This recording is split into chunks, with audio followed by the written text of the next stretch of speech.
नमस्कार दोस्तों, आपके हमारे आने लेक्चर सीरीज में एक बार फिर से बहुत बहुत स्वागत है। आज हम बात करेंगे रिलेशन टॉपिक के अंदर में प्रॉपर्टीज ऑफ रिलेशन के बारे में, जिसको हम टाइप्स ऑफ रिलेशन भी कह सकते हैं। हो सकता है क्वेश्चन बोल दिया जाए कि प्रॉपर्टीज ऑफ रिलेशन डिस्कस कीजिए, या फिर पूछा जा सकता है टाइप्स ऑफ रिलेशन क्या होते हैं उसको डिस्कस कीजिए, तो आपको सेम आंसर करना है वहाँ पे। तो प्रॉपर्टी ऑफ रिलेशन देखें तो हम यहाँ पे जैसा मैंने बताया कि टाइप्स ऑफ रिलेशन भी कर सकते हैं, तो यहाँ पे हमने नंबर्स ऑफ टाइप लिख रखे हैं। इन्हीं सब टाइप्स को वन बाय वन हम एग्जाम्पल के साथ डिस्कस करेंगे और समझने की कोशिश करेंगे कि रिलेशन किस टाइप के बन सकते हैं। पहला हम लेंगे types universal relation, second identity relation, third empty relation, fourth reflexive relation, and fifth irreflexive relation, six symmetric relation, seventh anti symmetric relation, and eighth transitive relation, and last asymmetric relation. ये सारे relations को हम one by one discuss करेंगे। आज के lecture में हम starting के 5 रिलेशन को डिस्कस करेंगे, बाकी इसके जस्ट बाद वाले लेक्चर में हम रिमेनिंग 4 टॉपिक को डिस्कस करेंगे। तो चलिए सबसे पहले देखते हैं हम यूनिवर्सल रिलेशन। आपको बेसिक रिलेशन का अगर इंट्रोडक्शन देखना था तो प्रीवियस लेक्चर में, जिसमें हमने डिफिनीशन ऑफ रिलेशन में और ऑपरेशंस कौन कौन से रिलेशन होते हैं उस पर हमने डिटेल में डिस्कस किया था, वो आप प्रीवियस वीडियो में जाके देख सकते हैं। तो यहाँ पे हम देखते हैं यूनिवर्सल रिलेशन क्या होता है। किसी भी कोई सेट ए दिया हुआ है, अगर उस पर हम कौन कौन से रिलेशन बना सकते हैं, कौन कौन से रिलेशन वहाँ से निकल सकता है, उसको मुझे देखना है, तो हम वही यहाँ पे सारे टाइप्स को देखेंगे। सपोज करिए कि कोई आपको सेट ए दिया हुआ है जिसमें नंबर ऑफ एलिमेंट है, तो रिलेशन यूनिवर्सल रिलेशन क्या होगा? A relation R on a set A is called universal relation if R equal to A cross A. कोई भी अगर सेट ए दिया हुआ है, जैसे यहाँ पे सेट ए दिया हुआ है, अगर इस सेट का हम बात करें यूनिवर्सल रिलेशन का क्या होगा, तो इसका जो ए क्रॉस ए निकलेगा वही क्या होगा? Universal relation. ए क्रॉस ए मतलब कि जैसे आप रिलेशन बनाएंगे तो ए से ए के खुद का रिलेशन, तो क्या बन सकता है यहाँ पे?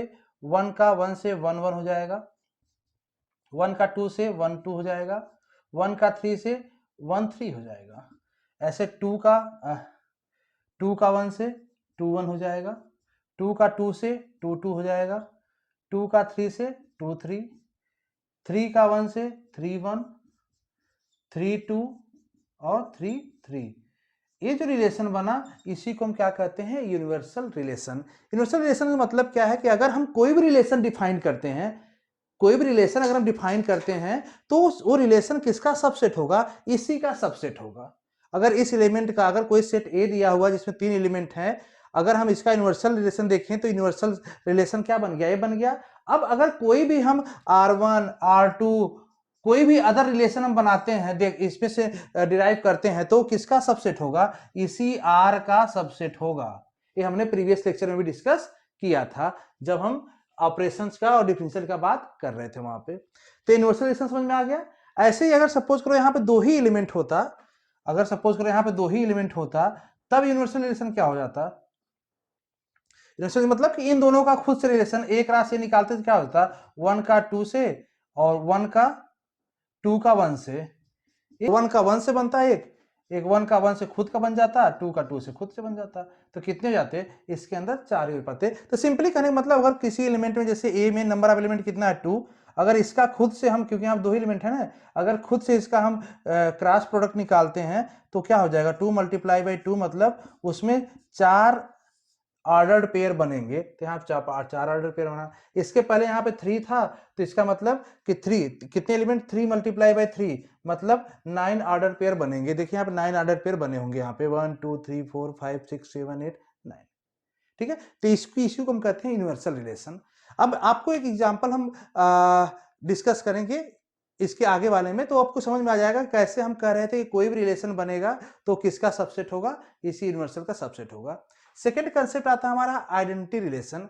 आइडेंटिटी रिलेशन क्या होता है? देखिए, a relation R on set A is called identity relation if every element of set is related to itself।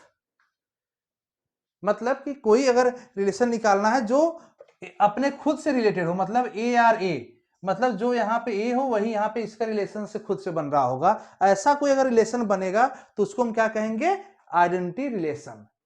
अब देखिए इसमें से कोई ऐसा है जिसका जहां पे ए आर ए खुद से खुद का रिलेशन बन रहा है। अगर हम देखें तो यहाँ पे 1 1 है, खुद से खुद बन रहा है, यहाँ भी 1 यहाँ भी 1 है, खुद से खुद का रिलेशन बन रहा है। 2 2 यहाँ भी 2 है, यहाँ भी, मतलब इसका भी खुद से रिलेशन बन रहा है। 3 3 इसका भी खुद से रिलेशन बन रहा है। मतलब कि अगर एलिमेंट 1 2 3 है तो यही तो यूनिवर्सल सेट है, उसके लिए यूनिवर्सल रिलेशन बना है। मतलब जो अगर हम इसका आइडेंटिटी रिलेशन बनाए तो हमारे पास कौन कौन से बनेंगे कि एक तो बन गया जिसका खुद से खुद, मतलब 1 1 2 2 और 3 3, ठीक है, यही क्या होंगे आइडेंटिटी रिलेशन। क्योंकि क्या बोला, रिलेशन जिसका खुद से हो, इटसेल्फ से हो, 1 1 2 2 3 3। अब देखेंगे ये जो रिलेशन बना ना, ये कहीं ना कहीं इसमें इसी का सबसेट होगा, क्योंकि ये क्या है, ए 1 2 3 इसी एलिमेंट का क्या यूनिवर्सल सेट है ना, यूनिवर्सल रिलेशन है ना, तो मतलब ये इसी का सबसेट होगा। देखिए ये यहाँ बिलोंग भी कर रहा होगा। तो ये चीज, दो चीज आपको यहाँ पे समझ में आ गई होगी कि जितने भी रिलेशन बनेंगे वो इसी यूनिवर्सल सेट, यूनिवर्सल रिलेशन क्या होंगे, सबसेट होंगे। ठीक है, अब यहां से आइडेंटिटी रिलेशन भी आपको समझ गया, मतलब कि इस एलिमेंट से, इस एलिमेंट का अगर यूज करके हम कोई रिलेशन बनाए जहां पे खुद से खुद का रिलेशन यहाँ बन रहा हो तो वो क्या होगा, वो आपका आइडेंटिटी रिलेशन होगा। एक और एग्जांपल लें, जैसे अगर हम ले लें यहाँ से a इक्वल टू, चलिए अगर a इक्वल टू हम ले लें कि यहाँ पे 1 2 केवल ले लें। अब इस केस में आइडेंटिटी रिलेशन क्या होगा, मतलब इसका 1 2 का खुद से खुद का रिलेशन इसमें एलिमेंट का क्या हो सकता है, 1 1 हो सकता है और 2 2 हो सकता है, ये हो जाएगा आइडेंटिटी रिलेशन। क्लियर।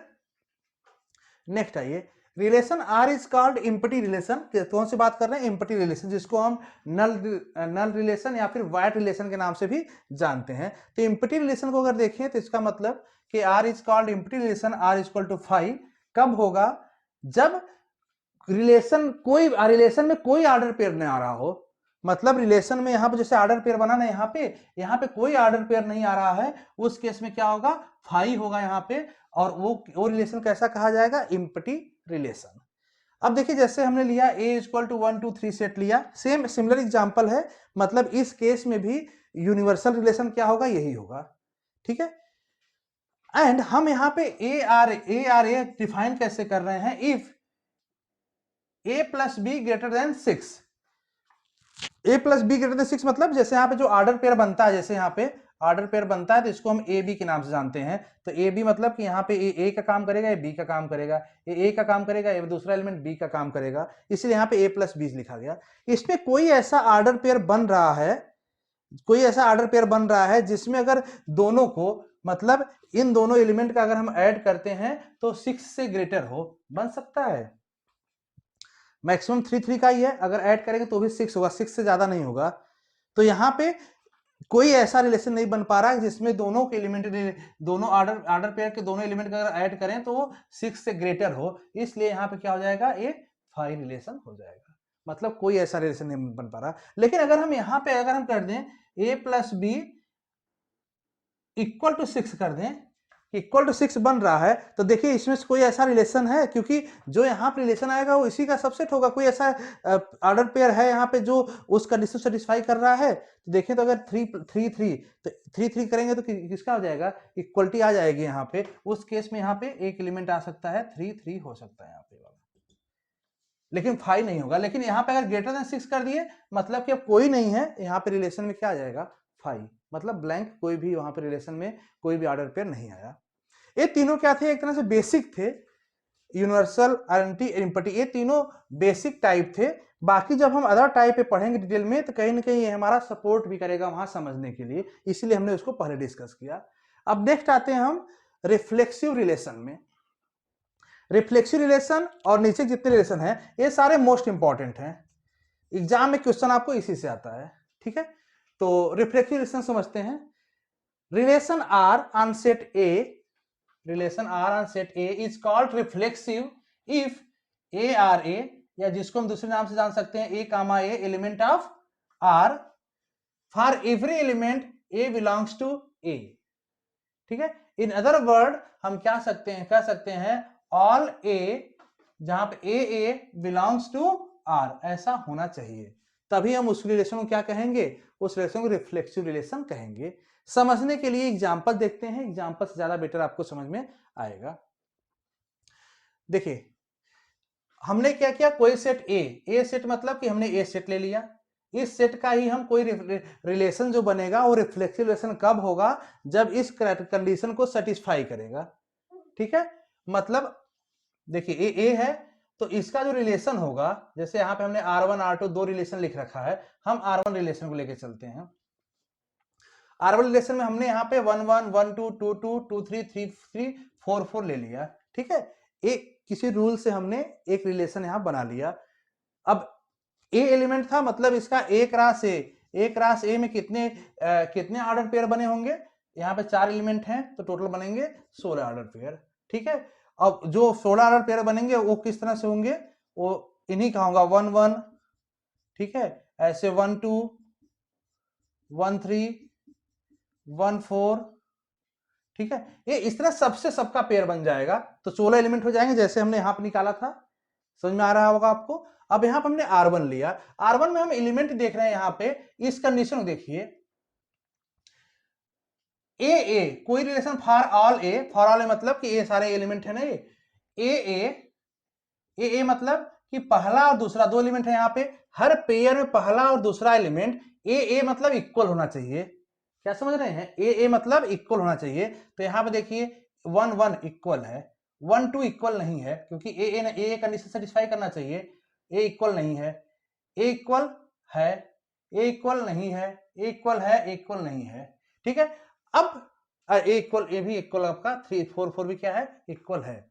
अब देखिए यहां पे क्या बोला, फॉर ऑल ए मतलब कि सारा ए भी आएगा, ए भी इसका, ए भी ए की तरह काम करेगा, ए भी ए सारे ए की तरह काम कर रहे हैं, इन सबका पेयर ए मतलब 1 1 2 2 3 3 4 4, ये सारे ऑर्डर पेयर अगर इस रिलेशन में हैं तो ये रिलेशन कहा जाएगा reflexive relation.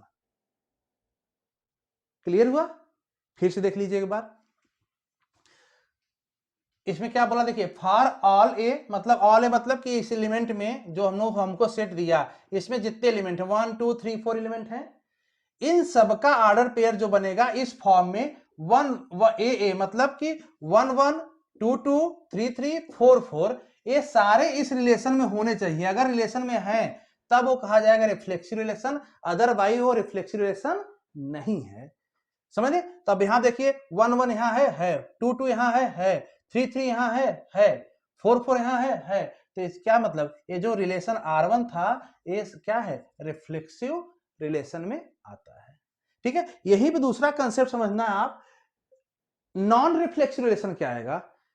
Non reflexive relation किसको हम कहेंगे, नॉन रिफ्लेक्सिव ऐसा रिलेशन कहा जाएगा जैसे यहां पे जो ऑर्डर पेयर बन रहा है, अगर इसमें से कोई भी एक मिसिंग है, बाकी एक है, दो है, तीन कुछ बन रहे हैं, जैसे यहाँ पे 4 है तो यहाँ पे देखिए 1 1 2 2 3 3 4 4 4 पेयर बने, उस चारों पेयर अगर है तब तो रिफ्लेक्सिव है। अगर चारों पेयर में से कोई एक पेयर कम है, 2 पेयर कम है, 3 पेयर कम है, तो उस किस में आ जाएंगे, नॉन रिफ्लेक्सिव में। इस वाले को देखिएगा 1 1 यहाँ है, 2 2 यहाँ है, 4 4 यहाँ है, लेकिन 3 3 क्या है, मिसिंग है, इस वाले रिलेशन में नहीं है, इसलिए इसको हम क्या कह सकते हैं, ये हमारा नॉन रिफ्लेक्सिव रिलेशन है।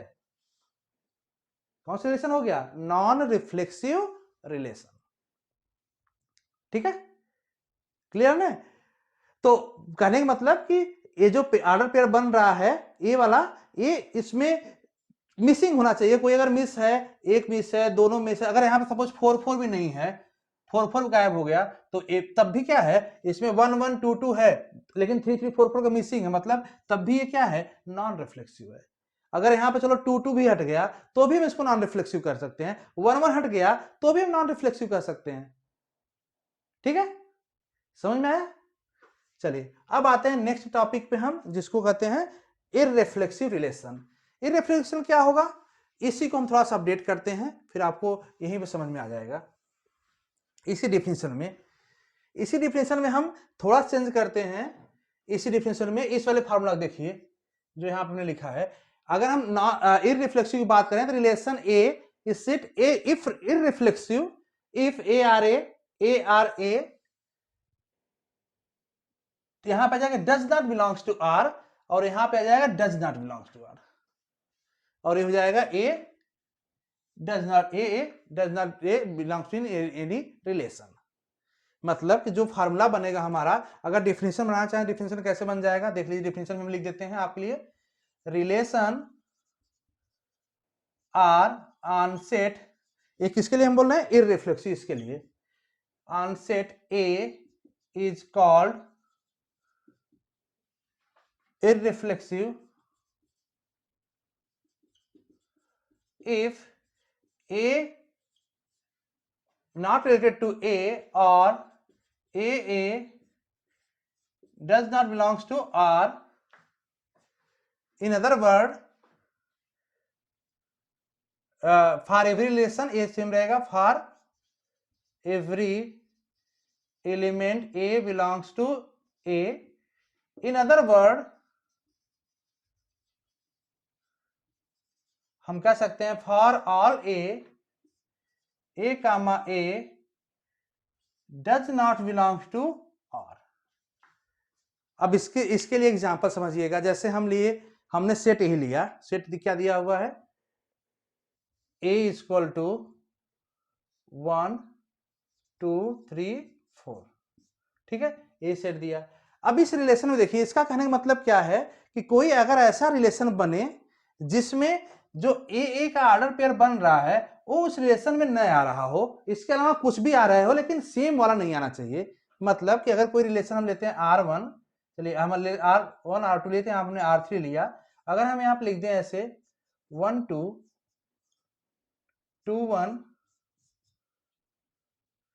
3 1 1 3, तो इस वाले रिलेशन को हम क्या कर सकते हैं, देखिए हमने इसी एलिमेंट से, जो एलिमेंट यहां था, इसी से हमने डिराइव किया एक रिलेशन। अब इस रिलेशन में अगर हम देखें, इस रिलेशन में अगर हम देखें तो कोई ऐसा पेयर है जिसमें ए बिलोंग कर रहा हो आर में, यहां पे लिखा डज नॉट, अगर बिलोंग नहीं कर रहा तब तो रिफ्लेक्सिव है, अगर बिलोंग कर रहा है मतलब कि इररिफ्लेक्सिव, बिलोंग नहीं कर रहा मतलब इररिफ्लेक्सिव है। देखिए 1 1 बिलोंग नहीं कर रहा, इसमें 2 2 बिलोंग नहीं कर रहा, 3 3 बिलोंग नहीं कर रहा, 4 4 बिलोंग नहीं कर रहा, क्योंकि सेल्फ से सेल्फ का अगर हम यहां लें तो 1 1 2 2 3 3 4 4, इसमें एक भी बिलोंग नहीं कर रहा, यहां फॉर ऑल लिखा है, मतलब एक भी बिलोंग नहीं कर रहा है, तो हम इस रिलेशन को कह सकते हैं क्या रिलेशन है, इररिफ्लेक्सिव रिलेशन, ठीक है। अगर हम यहीं पे एक एलिमेंट ऐड कर देते, हम यहां पे ऐड करते 4 4, अब देखिए ए वाला कंडीशन आपका फेल हो जाता, क्योंकि फॉर ऑल ए मतलब अगर 4 को हम ए लेते हैं, ए 4 4 यहां पे नहीं होना चाहिए इस रिलेशन में, यहां पे है मतलब ये इररिफ्लेक्सिव नहीं है, उस केस में इसको हम क्या कर सकते हैं, नॉन रिफ्लेक्सिव कर सकते हैं।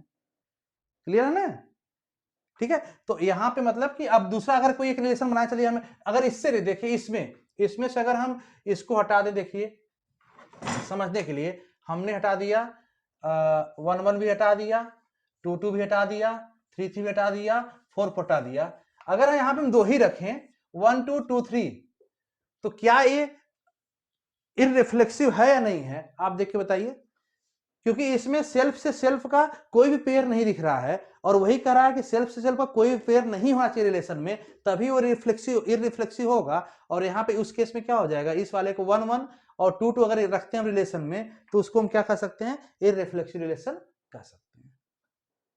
क्लियर है, होप सो फंडा आपको क्लियर हो चुका होगा। कोई डाउट हो तो आप पूछ सकते हैं, कमेंट बॉक्स में उसको रिप्लाई दिया जाएगा। अच्छा, यहां से एक रिलेशन और निकल के आता है, अगर कोई रिलेशन इररिफ्लेक्सिव है, कोई रिलेशन क्या है, इररिफ्लेक्सिव मतलब इररिफ्लेक्सिव है, तो क्या हम इसको नॉन रिफ्लेक्सिव कह सकते हैं, हाँ इसको हम नॉन रिफ्लेक्सिव कह सकते हैं, क्योंकि नॉन रिफ्लेक्सिव वाले में भी क्या था, यही क्राइटेरिया था ना कि इसमें पेयर, जो सेल्फ से सेल्फ का पेयर है वो सारे मिसिंग हो सकते हैं, एक मिसिंग हो सकते हैं, दो मिसिंग हो सकते हैं, तीन मिसिंग हो सकते हैं, या सारे मिसिंग हो सकते हैं, तो वो क्या होगा, नॉन रिफ्लेक्सिव भी हो सकता है। लेकिन क्या सारे नॉन रिफ्लेक्सिव इररिफ्लेक्सिव हो सकते हैं, नहीं, ऐसा नहीं हो सकता, क्योंकि इसमें हम पेयर रख सकते हैं, सेल्फ से सेल्फ का पेयर रख सकते हैं, बस कंडीशन है कि एटलीस्ट 1 तो मिस हो वहां पे, ठीक है। तो ये बेसिक डिफरेंस था इररिफ्लेक्सिव एंड नॉन रिफ्लेक्सिव में। ठीक है, कोई डाउट हो तो आप पूछिएगा, आपको कमेंट में बताया जाएगा। नेक्स्ट टॉपिक में हम, नेक्स्ट लेक्चर में हम बाकी रिमेनिंग के जो प्रॉपर्टीज या टाइप्स कह सकते हैं उसको हम डिस्कस करेंगे। Thank you so much.